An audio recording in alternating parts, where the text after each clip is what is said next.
ইন্টারনেটের কল্যাণে বিস্তৃতি পাচ্ছে অনেক অজ্ঞাত জ্ঞান ভাণ্ডার। আগে কিছু জানতে চাইলেই লাগতো পর্যাপ্ত পরিমাণে পুস্তক সম্ভার।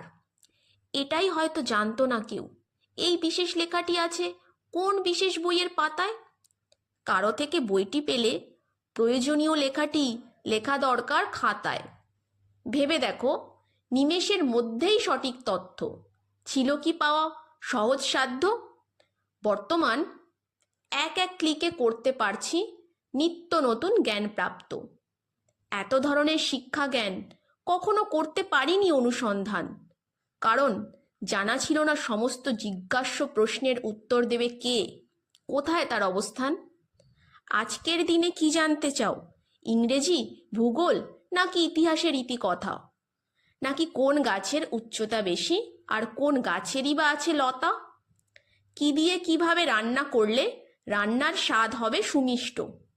নাকি কি পুজোয় কি মন্ত্র পড়লে হয় ভগবান সন্তুষ্ট?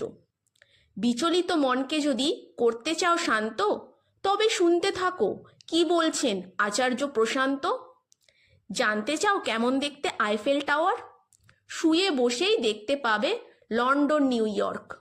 গোটা বিশ্বের জীবনশৈলীর সঙ্গে মিলবে পরিচয়।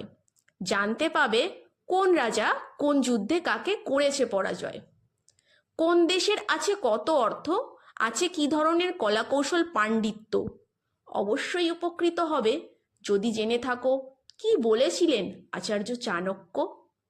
জানতে চাও কতটা সমৃদ্ধশালী হয়েছে ভারত, আর কেনই বা পড়া উচিত রামায়ণ মহাভারত।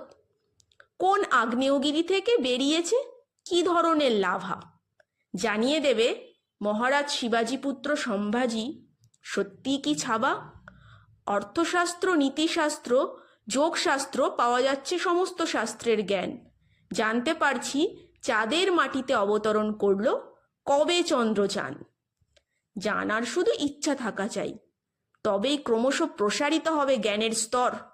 কারণ এখন সহজ ক্লিকেই বিদ্যমান যথার্থ উত্তর।